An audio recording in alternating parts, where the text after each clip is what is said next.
Resilience, a premier institute for IIT JEE Main in Advanced, NEET 9th, 10th, 11th and 12th. For admission or visit our center at 5 Elgin Road above Vodafone Office, Civil Lines, Allahabad.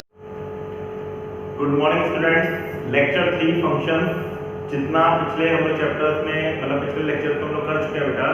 First lecture में हमने relations पढ़ा था, second वाले में functions पढ़ा था। Functions में 1 तक का चीजें हम लोगों ने सीख ली थी कि किसी भी फंक्शन को 1 कैसे प्रूव किया जाता है। आज के लेक्चर में मेन हमारा है बेटा कि ऑन टू कैसे प्रूव करते हैं, ऑन टू प्रूफ हो जाने के बाद इनवर्स कैसे निकलता है, और इनवर्स हो जाने के बाद उसमें अगला टॉपिक आता है एफओजी और जीओएफ। ये 3 चीजें इसमें बची हुई हैं जो हम लोग को पढ़नी है। तो इस लेक्चर में हम लोग इसी पे ही फोकस करेंगे। ऑन टू थोड़ा अच्छे से समझने की कोशिश करना बेटा कि ऑन टू में लोगों को दिक्कत आती है करने में कि ऑन टू कैसे प्रूफ किया जाता है। काफी लोगों को काफी कंफ्यूजन भी रहते हैं, तो हम कोशिश करेंगे कि आपको करते समय प्रॉब्लम ना आए और कोशिश करेंगे कि जल्दी से जल्दी आप चीजें समझ जाए। देखिए बेटा, जैसे 2 डायग्राम आपके सामने बने हुए हैं, एक ये है और एक ये है। तो ऑन टू का जो बेसिक मीनिंग था, ऑन टू का बेसिक मीनिंग होता है बेटा जिसमें कोडोमेन जो होती है वो रेंज के इक्वल होती है। कोडोमेन का मतलब होता है राइट हैंड का साइड, और रेंज का मतलब होता है जिन जिन पे रे आती है। तो जिन जिन पे रे आती है वो रेंज होती है, और राइट हैंड का जो सेट होता है वो कोडोमेन होता है। तो अगर codomain that should be equal to range, अगर कोडोमेन रेंज के इक्वल होता है तो ये फंक्शन हमारा ऑन टू फंक्शन कहलाता है। ठीक, सिमिलरली इस बार में बेटा कोडोमेन है EFG और रे भी सभी पे आ रही है, रेंज भी है EFG, तो कोडोमेन और रेंज इक्वल है, इसलिए ये भी हमारा ऑन टू फंक्शन कहलाएगा। तो ऑन टू में आपने 2 अलग अलग कैटेगरी के फंक्शन देखे। ये वाला फंक्शन 1 ऑन टू फंक्शन है, ये वाला function many one onto function है। अच्छा, अब इसमें आगे जो चीज पढ़नी है वो इसको कैसे कोरिलेट करती है वो समझ लीजिए। 1 ऑन टू फंक्शन में हमारा कहना है कि अगर हम एरो को रिवर्स कर दें, अगर 1 ऑन टू फंक्शन में एरो को रिवर्स कर दें तो हमारा जो रिवर्स फंक्शन होगा वो भी हमारा फंक्शन का ही टाइप है। यानी फंक्शन की जो 2 डेफिनेशन आपने पढ़ी थी उनको फॉलो कर रहा है कि डोमेन में कोई भी एलिमेंट छूटना नहीं चाहिए और एक एलिमेंट की 2 इमेज नहीं होनी चाहिए। मतलब सीधे तरीके से भी फंक्शन था और रिवर्स करने पर भी फंक्शन बन रहा है। अगर रिवर्स करने पर भी फंक्शन बन रहा है तो इस फंक्शन का नाम होता है इनवर्स फंक्शन। अब ये चीज यहां पॉसिबल नहीं है। फंक्शन तो है, रिवर्स करने पर एक की 2 इमेज हो जा रही है, इसलिए ये फंक्शन नहीं है। तो ये ध्यान रखिएगा कि जो फंक्शन 1 और ऑन टू होता है उसी केस में इनवर्स एग्जिस्ट करता है। तो जो कॉन्सेप्ट हमको इनवर्स फंक्शन का पढ़ना है, इसके लिए पहली कंडीशन है function should be 1 and on to.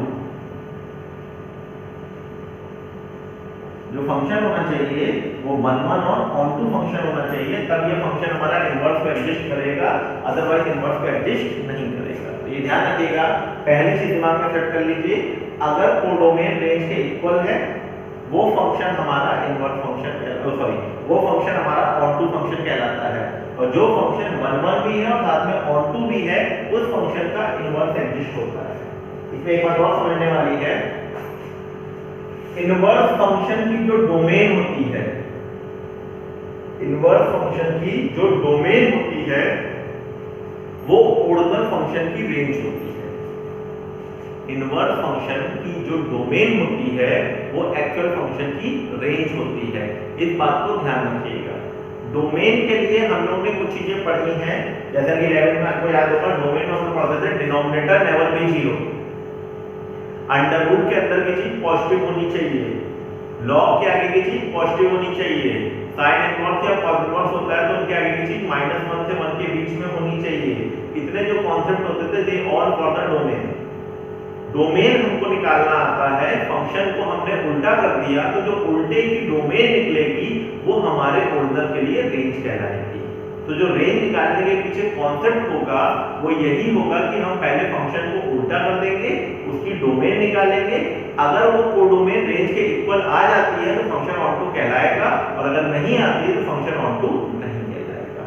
ये है इसका लॉजिक। करके दिखाते हैं तो मेरे ख्याल से बात आपको ज्यादा अच्छे समझ में आएगी कि चीजों का यूज कैसे करना है।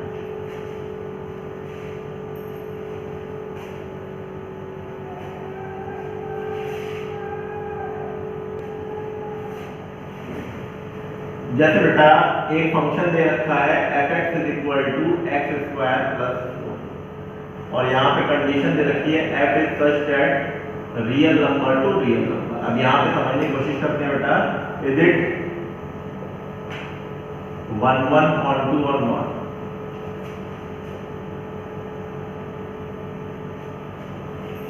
Is it 1 1 onto? ये क्वेश्चन है, अच्छे समझना। इस वाले क्वेश्चन में पिछला लेक्चर भी रिवाइज हो जाएगा बेटा तुम्हारा 1 1 वाला, और 2 वाला जो नया सीखना है वो भी हमारा हो जाएगा, दोनों चीजें हमारी हो जाएंगी। तो आपने बोला फॉर 1 1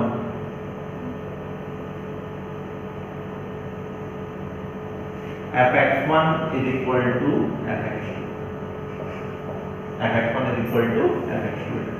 तो आपने बोला fx1 is equal to fx2 में x1 square plus 4 x2 square plus 4, ये 4 किया, x1 square is equal to x2 square, x1 square minus x2 square is equal to 0, x1 minus x2, x1 plus x2, that should be equal to 0, x1 is equal to x2, x1 is equal to minus x2। अब आपने कहा देखिए दो चीजें आ रही हैं, एक plus वाला आ रहा है और एक माइनस वाला आ रहा है, क्योंकि डोमेन रियल नंबर है इसलिए दोनों ही एक्सेप्टेबल है। मतलब हम पॉजिटिव को भी रख सकते हैं, हम नेगेटिव को भी रख सकते हैं, इसलिए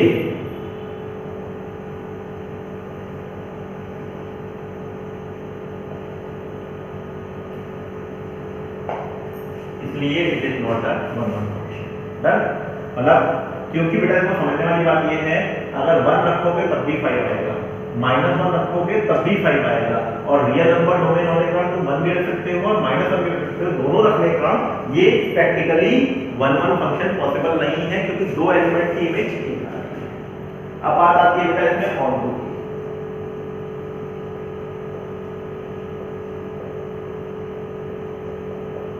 ये अच्छा दिखना है, बढ़िया चीज है।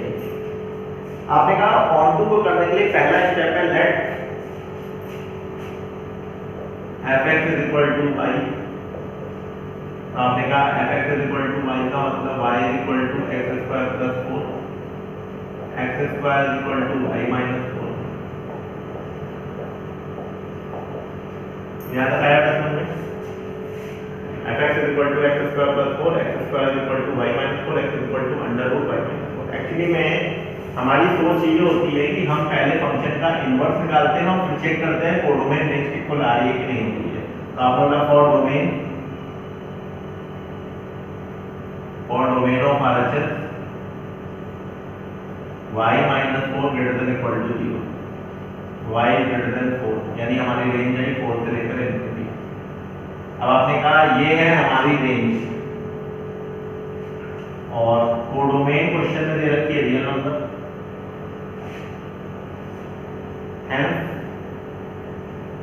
Codomain greater than range, that's why it is into function।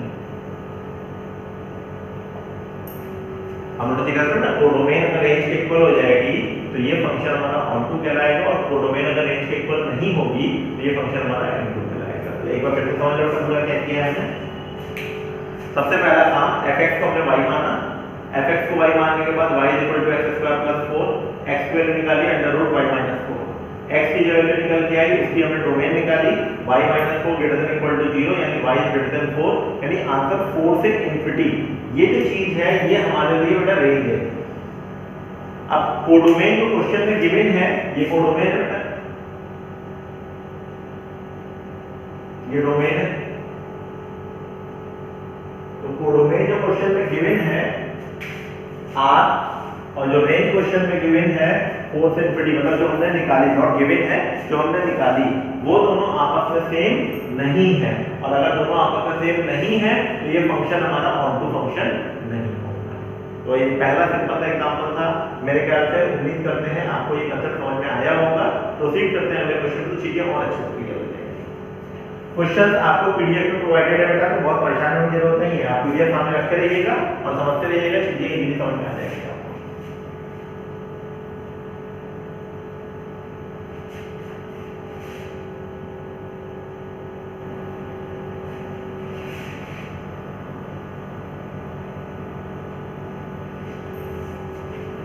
देखिए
एक्चुअली मैं यही सेम क्वेश्चन हमने 1-1 में आपको ऑलरेडी कराया था और आपके बुक के अकॉर्डिंगली बेटा ये क्वेश्चन है ये 1-1 और 2 दोनों पूछता है, तो हमने इसलिए 1-1 छोड़ दिया क्योंकि 1-1 ऑलरेडी हम करा चुके हैं, तो यू कैन डू योरसेल्फ।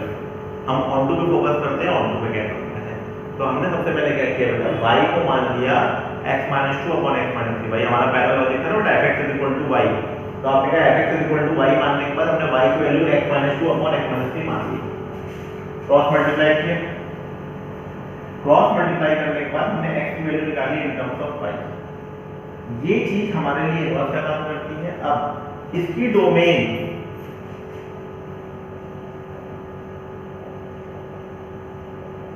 इस फंक्शन की डोमेन जो होगी वो हमारे लिए रेंज का काम करेगी। इस फंक्शन की डोमेन हमारे लिए रेंज का काम करेगी और जो रेंज का काम करेगी वो अगर कोडोमेन के इक्वल हो गई तो वो फंक्शन ऑन टू हो जाएगा। तो आपने बोला for domain y - 1 does not equal to 0, y does not equal to 1। तो आपने बोला y does not equal to 1 का मतलब all real number absence of 1। तो दिस इज आवर रेंज, ये हमारी रेंज हो गई। ठीक बेटा, तो आपने कहा ये अगर हमारी रेंज हो गई तो क्वेश्चन में कोडोमेन जो दे रखी है वो भी ये दे रखी है, यानी कि codomain that should be equal. बेटा यहाँ पर आपका कोडोमेन इक्वल टू रेंज निकल के आ गया। कोडोमेन जब रेंज के इक्वल हो जाता है तो फंक्शन जो होता है वो हमारा ऑन टू हो जाता है। तो यहाँ पे जो आपकी कोडोमेन गिवन थी वो all real number absence of 1 थी, जो रेंज निकल के आई वो भी all real number absence of 1 निकल के आई, दोनों सेम है, hence the function is onto function. तो इस टाइप के जब क्वेश्चन आपके सामने आएंगे तो आपको इसी तरह से ट्रीट करना है। पहले fx को आप y मान लीजिए और उसके साथ में इक्वेशन को निकालिए। चलिए अब और क्वेश्चन को प्रोसीड करते हैं। धीरे धीरे करिए, अच्छे से समझ में आता रहेगा तो चीजें इजीली आ जाएंगी। ऑन टू लोगों को दिक्कत करता है बट ऐसा कुछ नहीं कि समझ नहीं सकते हैं, करेंगे तो सब हो जाएगा।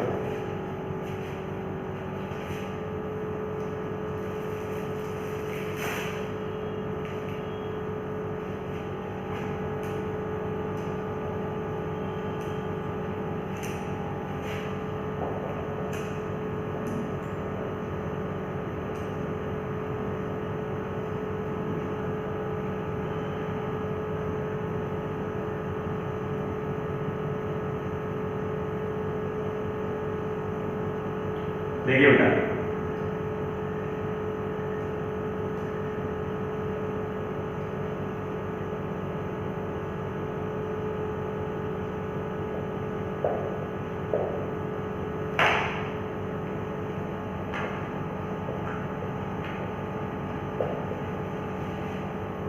तो पहले बेटा for 1-1,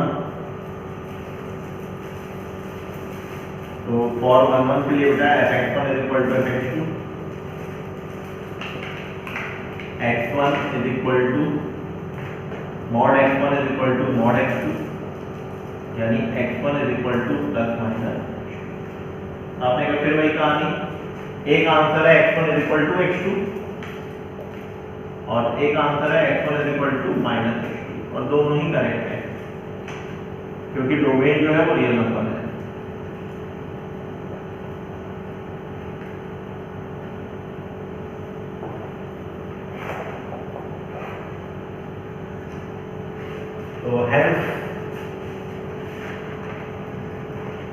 it is not 1 1, hence it is not 1। Onto की अगर बात की जाए,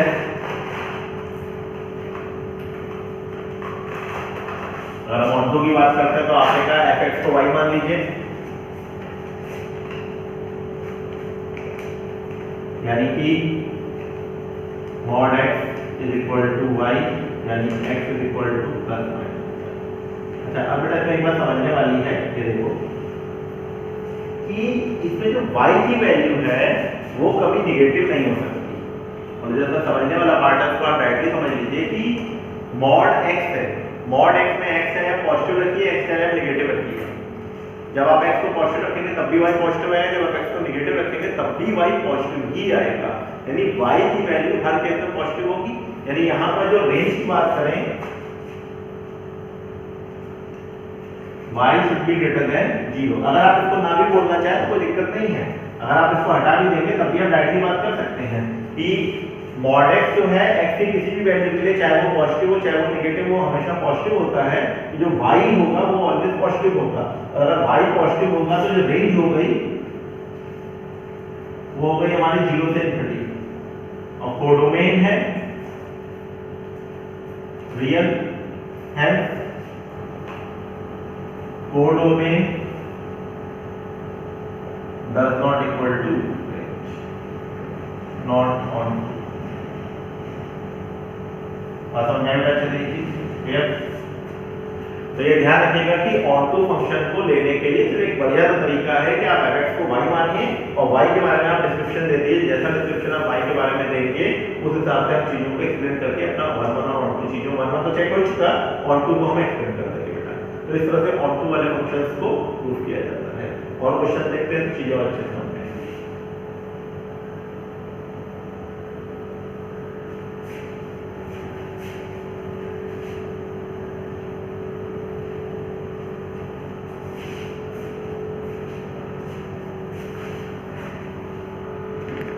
3 क्वेश्चंस लिए हैं, और इन 3 क्वेश्चंस में हम लोग को ये देखना है बेटा 1 1 और 2 वाला जो कंसेप्ट है कैसे एप्लीकेबल है। अगर 1 1 और 2 है तो इसका इन्वर्स निकलेगा कि नहीं निकलेगा, और निकलेगा तो क्या निकलेगा, ये कंसीडर होता है। उम्मीद करते हैं थर्ड वाला क्वेश्चन आपको आपके पेपर में मिल भी जाएगा। पहले दूसरे क्वेश्चन तो प्रैक्टिस टेस्ट के लिए, मगर थर्ड वाला कंफर्म क्वेश्चन है जो आपके पेपर में मिल जाएगा, तो थोड़ा सा ध्यान रखिएगा। देखिए बेटा, पहला है क्या, fx is equal to integer part of x।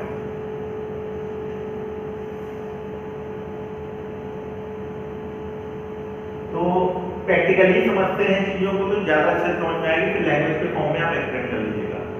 Integer part of x का मतलब होता है कि इस ब्रैकेट के अंदर जो भी नंबर आएगा उससे छोटा इंटीजर जो भी होगा वो उसका आंसर होगा।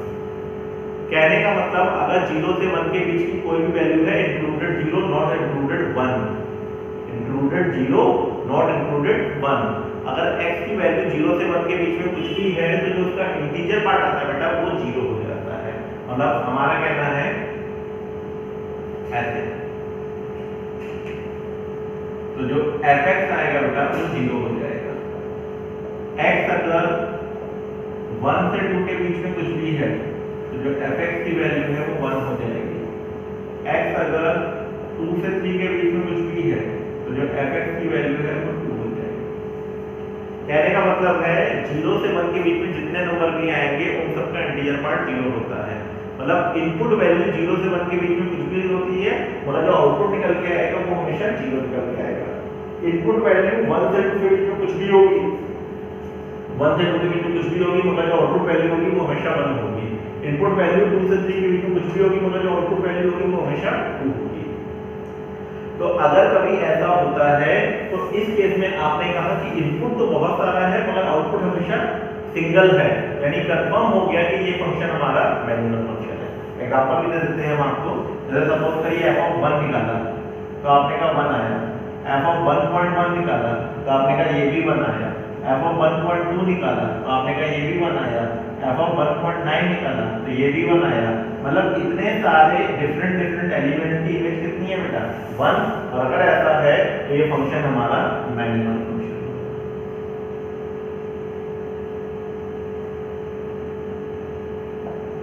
फंक्शन क्या होगा बेटा, मैग्नीट्यूड फंक्शन होगा। ठीक, अब बात आती है ऑनटू की। तो आपने कहा देखो ये जो समझने वाला पार्ट है कि जो आउटपुट है,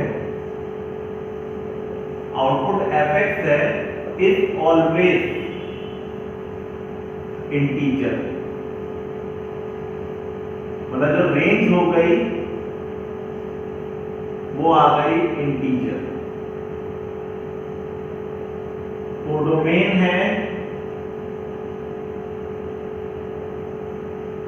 रियल नंबर, मीन्स कोडोमेन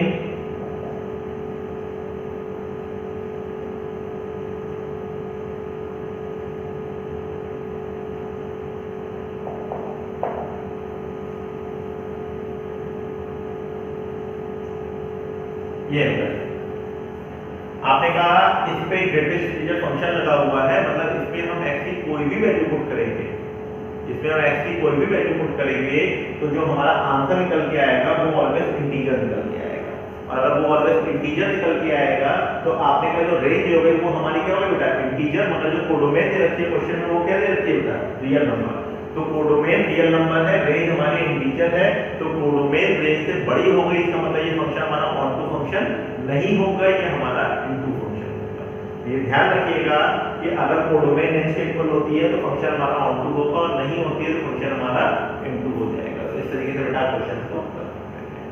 तो आगे बढ़ा जाए, देख लीजिए एक बार अच्छे से।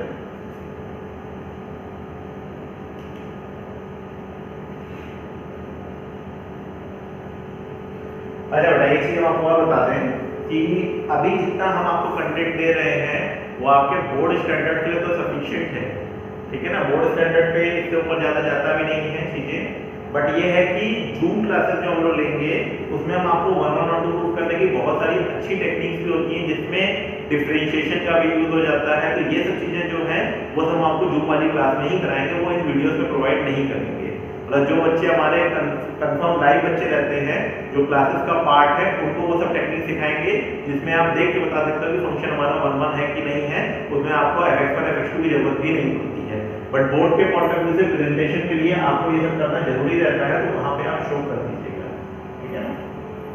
मतलब ये सिर्फ इसलिए है कि तुम्हारा पर्पस सॉल्व हो जाए, बट जो मेन फंक्शन रहता है और जो मेन पढ़ने वाला पार्ट है वो चीजें रेगुलर क्लास में ही करेंगे।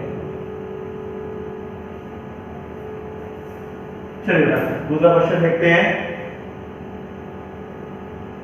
fx is equal to x upon x plus 2, domain दे रखी है -1 से 1 और कोडोमेन दे रखी है रियल नंबर।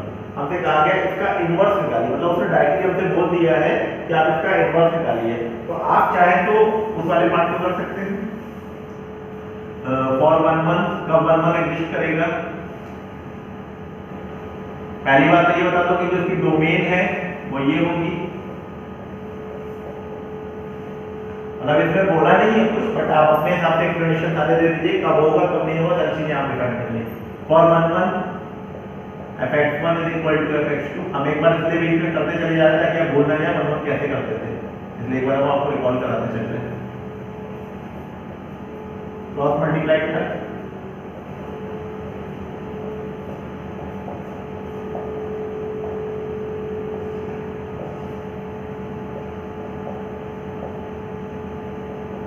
आपने कहा लीजिए आ गया हमारा, इस कंडीशन के लिए ट्रू है, ये फंक्शन हमारा बंद हो गया।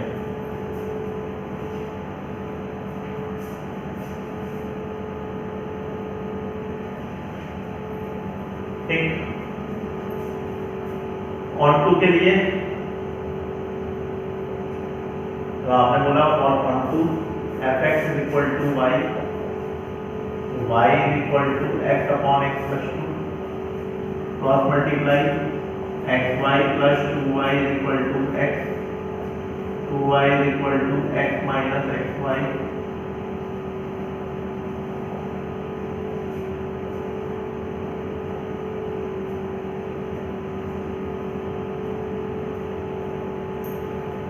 तो आपने कहा ऑनटू फंक्शन के लिए हमारी जो x वैल्यू निकल के आ गई वो आ गई 2y अपॉन 1 माइनस y। अगर हम यहाँ पर रेंज की बात करें तो रेंज के लिए बेटा 1 minus y does not equal to 0, यानी y does not equal to 1। यानी all real number absence of 1, इस कंडीशन के लिए इनवर्स एग्जिस्ट, मतलब अगर इनवर्स एग्जिस्ट कराना है तो उसके लिए कंडीशन है कि all real number absence of 1 होना चाहिए। तो ये ध्यान रखिएगा कि अगर कंडीशन में आपको नहीं दे रखा होता है तो वहां पे आपको एक्सप्लेनेशन देना पड़ता है कि कब डोमेन एग्जिस्टेंस पे ले रही है, कब रेंज एग्जिस्टेंस पे ले रही है, कब कोडोमेन रेंज के इक्वल है और उसका इनवर्स क्या होगा। तो यहाँ पे जो इनवर्स निकल के आया वो x = 2y 1 शुरुआत में बेटा होता क्या है, जब fx = y होता है इसी चीज को बदल के लिखा जाता है x = f इनवर्स y। तो x = f इनवर्स y जो है बेटा वो ये इसी चीज को इन्वर्स बोला जाता है। तो थोड़ा सा ध्यान रखिएगा, ठीक है ना, कि कैसे आपको चीजों को यूज करना है। चलिए बेटा एक और क्वेश्चन आपके सामने, इंपॉर्टेंट क्वेश्चन है काफी, और उम्मीद करते हैं क्वेश्चन मिल भी जाएगा आपको भी यूनिट टेस्ट में। आपको fx दे रखा है जिसकी डोमेन है ऑल पॉजिटिव रियल नंबर और वो डोमेन है -5 से इन्फिनिटी। इंपॉर्टेंट क्वेश्चन है, थोड़ा ध्यान रखिएगा बेटा, खास करके ये चीज इस पे बहुत ज्यादा फोकस करिएगा, आगे चल के आपको समझ में आएगी कैसे इसका यूज किया जाता है। फंक्शन आपको गिवन है क्वाड्रेटिक इक्वेशन के फॉर्म में बेटा, और आपसे कहा गया है कि चेक करो ये इन्वर्टिबल है। इन्वर्टिबल वर्ड का मतलब होता है एग्जिस्टिंग इनवर्स, मतलब जिस फंक्शन का इनवर्स एग्जिस्ट करता है उसको हम लोग बोलते हैं इन्वर्टिबल। और इनवर्स का मतलब होता है 1 1 and 1 2। तो 1 1 के लिए बेटा प्रोसीजर आपको मालूम ही है, fx1 = fx2 पूरा काम हमने कर दिया। मेन सबसे आखिरी स्टेप पे वर्किंग पे आप देखिए बस आपको क्या करना है। कैलकुलेशन पार्ट में जो आखिरी स्टेप आया उसमें एक आया बेटा x1 = x2 और एक आया x1 + x2 = -6/9। यहाँ पर जो डोमेन हमको दे रखी है वो दे रखी है पॉजिटिव रियल नंबर। तो पॉजिटिव रियल नंबर का सम कभी नेगेटिव नहीं हो सकता। मतलब अपने पास दो सेक्शन आए थे बेटा, एक आया था x1 = x2 और एक आया था x1 + x2 = -6/9। तो x1 + x2 = -6/9 ये प्रैक्टिकली पॉसिबल नहीं है क्योंकि डोमेन में ऑल पॉजिटिव रियल नंबर है और दो पॉजिटिव रियल नंबर का सम कभी नेगेटिव नहीं हो सकता। इसलिए सिर्फ और सिर्फ एक ही अपने पास आया x1 = x2, और अगर x1 = x2 आया तो इसका मतलब ये फंक्शन हमारा 1 1 फंक्शन। तो 1 1 तो वैसे भी इजी होता है बेटा, मगर ये एक्सप्लेनेशन वाला पार्ट भी है तो थोड़ा ध्यान रखना। एक्सप्लेनेशन पार्ट को हमें बताना पड़ता है, एक्सप्लेन करके उनको समझाना पड़ता है कि क्यों ऐसा नहीं है। दूसरा बेटा ऑन टू में सबसे पहले बेटा fx को y माना, y मान के शिफ्ट किया, क्वाड्रेटिक बनाई, श्रीधराचार्य से हमने x की वैल्यू y के टर्म्स में निकाल दी। मतलब श्रीधराचार्य लिया बेटा हमने, श्रीधराचार्य से x की वैल्यू y के टर्म्स में निकाली और x की वैल्यू y के टर्म्स में निकालने के बाद डोमेन निकाली। इस पार्ट को बहुत अच्छे से, x की वैल्यू बेटा हमने निकाल ली -1 ± √y + x/3 और यहां से प्लस माइनस दोनों साइन आ रहा था। तो हमारा कहना है कि जो माइनस साइन वाला है वो पॉसिबल नहीं है क्योंकि जो हमारी डोमेन है वो पॉजिटिव रियल नंबर है और अगर हम यहाँ पे माइनस साइन ले लेंगे तो ये पूरी वैल्यू निगेटिव आ जाएगी। तो निगेटिव वाली वैल्यू पॉसिबल नहीं है, इसलिए ये पूरा कैंसिल होगा। जो बचा वो सिर्फ प्लस साइन। अब इस प्लस साइन में भी क्या ध्यान रखना है कि अगर हम डोमेन के पॉइंट ऑफ व्यू से बात करेंगे तो y > -6, y > -6 है तो आपने कहा -6 से इंफिनिटी। बट अगर हम यहाँ पे -6 रखते हैं तो x की वैल्यू आएगी -1/3, जबकि जो डोमेन है वो है बेटा पॉजिटिव रियल नंबर। तो आपने कहा इसका मतलब y की वैल्यू -6 नहीं हो सकती। ये ध्यान रखिएगा, ये बहुत ज्यादा गलतियां हैं जो करते हैं बच्चों को समझ में नहीं आता कि इस क्वेश्चन में गलती कहाँ होती है। जब आपने y की वैल्यू यहाँ पे -5 रखी तो आपने कहा -5 रखने पर -5 + 6 यानी कि +1, और जब 1 लेंगे तो आपने बोला 1 - -1 + 1 that should be equal to 0, यानी -5 के आगे जितनी भी वैल्यू होंगी वो सारा का सारा हमारा आंसर को वेरीफाई करेगा, बट -6 से हमारा आंसर वेरीफाई नहीं होगा। ये ध्यान रखिएगा कि जो आपकी रेंज निकल के आएगी दैट शुड बी -5 से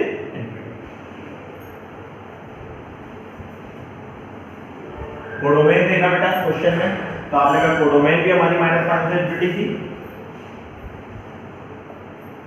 तो आपने बोला कोडोमेन भी हमारी -5 से इन्फिनिटी थी, तो कोडोमेन और रेंज दोनों आपस में सेम हो गए, hence the function is on to.